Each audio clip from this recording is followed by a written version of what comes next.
नमस्कार, SBT news में आपका स्वागत है। पेश है 18 अक्टूबर मंगलवार दोपहर 3:15 बजे राजस्थान की 15 बड़ी खबरें। सबसे पहले एक नजर डालते हैं आज की हेडलाइंस पर। रबी फसलों के न्यूनतम समर्थन मूल्य में बढ़ोतरी, बढ़ने लगा सुबह शाम की सर्दी का असर। राहुल गांधी की भगवान राम से की तुलना। गौतम अडानी उदयपुर में बनवाएंगे अंतर्राष्ट्रीय क्रिकेट स्टेडियम। और दीपावली पर सांस के रोगियों से सावधान रहने की अपील। और अब खबरें विस्तार से। केंद्रीय कैबिनेट ने रबी फसलों की न्यूनतम समर्थन मूल्य में बढ़ोतरी कर दी है। कैबिनेट ने सरसों की एमएसपी में 400 रुपये प्रति क्विंटल की बढ़ोतरी की है। इसके अलावा मसूर की एमएसपी में 500 रुपये प्रति क्विंटल और जूट की एमएसपी में 110 रुपये प्रति क्विंटल का इजाफा किया गया है। आपको बता दें कि न्यूनतम समर्थन मूल्य वो मूल्य होता है जिस पर सरकार किसानों से फसल खरीदती है। इसे आप इस तरह भी समझ सकते हैं कि सरकार किसानों से खरीदी जाने वाली फसल का जो भुगतान करती है वही एमएसपी होता है। एमएसपी से नीचे किसानों को उनकी फसलों का भुगतान नहीं किया जाता। इससे पहले कृषि लागत एवं मूल्य आयोग ने गेहूं समेत सभी रबी फसलों की एमएसपी में 3 से 9% की बढ़ोतरी की सिफारिश की थी। उम्मीद के अनुसार दालों की एमएसपी पर सबसे ज्यादा बढ़ोतरी हुई है। राजस्थान में सुबह शाम सर्दी का असर धीरे धीरे बढ़ने लगा है। आगामी दिनों में सर्दी का असर अक्टूबर के आखिरी सप्ताह तक जोर पकड़ने लगेगा। आंकड़ों के मुताबिक पूर्वी राजस्थान के हिस्सों में रात का तापमान 20 डिग्री से नीचे पहुंच रहा है, तो वहीं अब पश्चिमी राजस्थान के रेगिस्तानी इलाकों में भी रातें ठंडी होने लगी है। इस सीजन में पहली बार जैसलमेर, जोधपुर, बीकानेर में रात का पारा 20 डिग्री से नीचे आ गया है। सबसे कम पारा चूरू का 14.9, अलवर का 15.1, सीकर का 15.5, नागौर का 16.4 डिग्री सेल्सियस पारा दर्ज किया गया। मौसम विशेषज्ञों की माने तो अगले 4-5 दिन प्रदेश में मौसम शुष्क रहेगा और दिवाली तक तापमान में 3 से 4 डिग्री सेल्सियस तक गिरावट हो सकती है। इससे न्यूनतम तापमान 15 डिग्री सेल्सियस से नीचे जा सकता है। मौसम विभाग के अनुसार उत्तर पश्चिमी से आने वाली हवाओं का विंड पैटर्न तय हो चुका है। चोमू में चिकित्सा एवं स्वास्थ्य मंत्री प्रसादी लाल मीणा ने राहुल गांधी की भारत जोड़ो यात्रा की तारीफ करते हुए भगवान राम से राहुल गांधी की तुलना कर डाली। मंत्री मीणा ने कहा, भगवान राम ने इतनी लंबी पदयात्रा नहीं की थी जितनी राहुल गांधी कर रहे हैं। दौसा में मीडिया से बात करते हुए मंत्री प्रसादी लाल ने राहुल गांधी की पदयात्रा की तुलना भगवान राम के अयोध्या से श्रीलंका तक की गई वनवास यात्रा से की है। अब इस बयान पर बीजेपी ने मंत्री प्रसादी लाल मीणा को घेरना शुरू कर दिया है। उदयपुर शहर के उमरड़ा रोड स्थित खेड़ा कानपुर में तैयार होने वाला अंतर्राष्ट्रीय स्टेडियम अब दुनिया के सबसे अमीर 3 उद्योगपतियों में शामिल गौतम अडानी बनाएंगे। खेड़ा कानपुर में बनने वाले इस क्रिकेट स्टेडियम में 30,000 दर्शक एक साथ बैठ सकेंगे। 25 एकड़ में बनने वाले स्टेडियम पर 200 करोड़ रुपए खर्च किए जाएंगे। इसके लिए जमीन खरीद से लेकर शुरुआती कार्य के लिए राजस्थान क्रिकेट एसोसिएशन ने यूआईटी उदयपुर को 6 करोड़ रुपए जमा करवाए थे। इस पर यूआईटी ने 4 करोड़ 70 लाख रुपए की जमीन की राशि काटी, जबकि 1 करोड़ 30 लाख रुपए में इस स्टेडियम के लिए शुरुआती कार्य करवाया। यहाँ पहाड़ियों को काटकर लेवलिंग करवाई गई है। करीब 80% प्रारंभिक कार्य हो चुका है।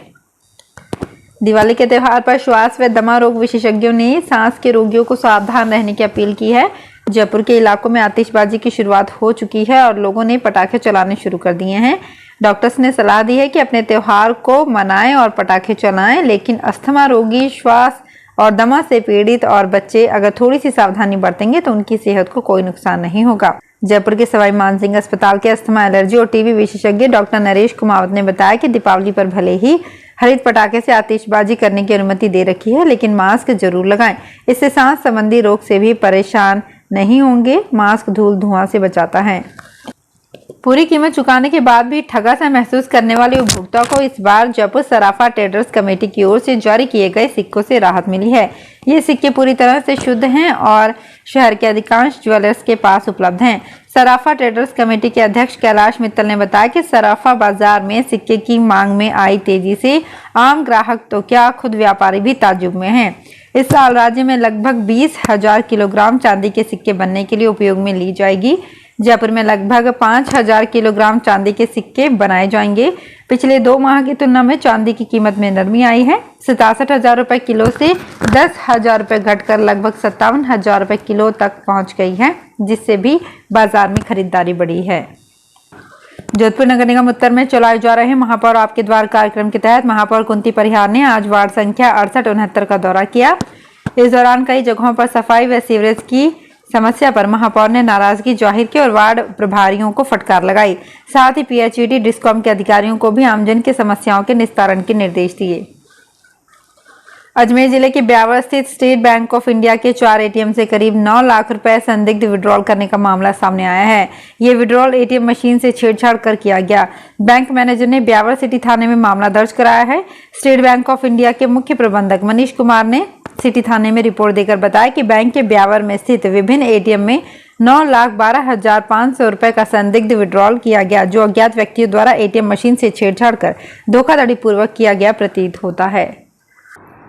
जोधपुर कमिश्नरेट की जिला पूर्व पुलिस ने शहर में दिवाली से पहले बड़ी डकैती की एक योजना को नाकाम कर दिया।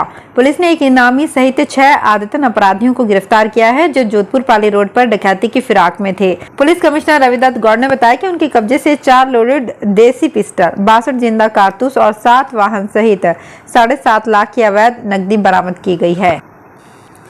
27 वर्षों के बाद एक बार फिर दीपोत्सव पर ग्रहण का साया रहेगा। इससे पहले संवत 2052 यानी कि 1995 में दीपावली के दिन सूर्य ग्रहण था। इस बार दीपावली के अगले दिन 25 अक्टूबर को खंडग्रास सूर्य ग्रहण रहेगा। ज्योतिषाचार्य पंडित राजेंद्र किराड़ू के अनुसार बीकानेर में खंडग्रास सूर्य ग्रहण शाम 4:27 से शाम 5:55 तक रहेगा। सूर्य ग्रहण 1 घंटा 28 मिनट तक दिखाई देगा। खंडग्रास सूर्य ग्रहण का सूतक काल अल सुबह 4:27 से प्रारंभ हो जाएगा। सूतक काल में नित्य नैमित्तिक कर्म, संध्या वंदन, पाठ, पूजन, हवन आदि कर्म किए जा सकते हैं। जोधपुर शहर के सर्किट हाउस के समीप यातायात पुलिस ने पहले एक व्यक्ति का चालान काटा। चालान कटवाकर ग्रामीण खरीदारी करने निकल गया। उसके बाद पुलिसकर्मी को सड़क पर थैली पड़ी नजर आई। उसने उसे जांचा तो अंदर कुछ कागजात व 27,500 रुपए थे। उसने अपने चालान बुक में से बाइक सवार के नंबर तलाश कर फोन किया और उससे पूछताछ की तो मालूम हुआ कि उसकी ही थैली है।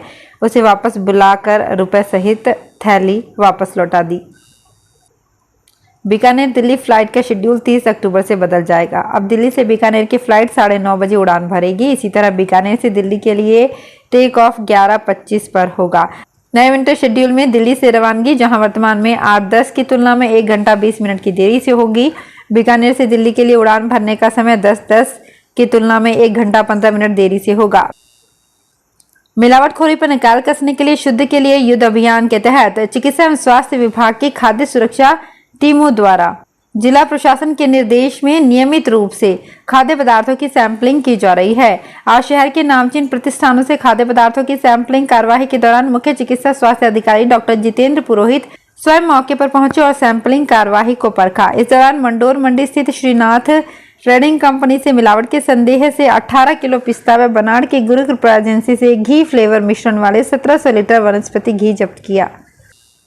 राजस्थान हाईकोर्ट की डबल बेंच ने बीकानेर यूआईटी सचिव और तहसीलदार को कर्मी सर में हुए अतिक्रमण 3 माह में हटाने के निर्देश दिए हैं। एडवोकेट योगेंद्र तंवर ने अगस्त में राजस्थान सरकार के मुख्य सचिव, रेवेन्यू सेक्रेटरी, कलेक्टर बीकानेर और यूआईटी सचिव के खिलाफ सिविल रिट दायर की थी। रिट में बताया गया कि बीकानेर के कर्मी सर गांव में स्थित सरकारी आवासीय 29.10 बीघा भूमि कलेक्टर के 16 जनवरी 7 के आदेश से यूआईटी सचिव को आवंटित की गई थी। रेलवे मजिस्ट्रेट श्याम सुंदर बिश्नोई ने रेलवे स्टेशनों की स्टॉलों पर single use plastic carry bag के उपयोग पर कड़ी नाराजगी जाहिर करते हुए इनके इस्तेमाल पर प्रतिबंध के लिए राज्य के रेलवे पुलिस को सख्त कदम उठाने के निर्देश दिए हैं। उत्तर पश्चिम रेलवे के जोधपुर मंडल पर रेलवे मजिस्ट्रेट बिश्नोई ने मारवाड़ जंक्शन रेलवे स्टेशन पर कोर्ट कैंप के बाद रेलवे स्टेशन पर स्थित स्टॉलों का औचक निरीक्षण किया। इस दौरान कुछ स्टॉलों पर single use plastic carry bag का इस्तेमाल देखकर वे काफी नाराज हुए और इसे रेल यात्रियों के स्वास्थ्य के प्रति खिलवाड़ और पर्यावरण के लिए खतरनाक बताया। तो फिलहाल इस बुलेटिन में इतना ही, फिर हाजिर होंगे कुछ और बड़ी खबरों के साथ। अगर आप भी अपने आसपास की छोटी बड़ी और महत्वपूर्ण खबरों से अपडेट रहना चाहते हैं तो सब्सक्राइब कीजिए हमारे चैनल एसपीटी न्यूज को और प्रेस कीजिए बेल आइकन पर।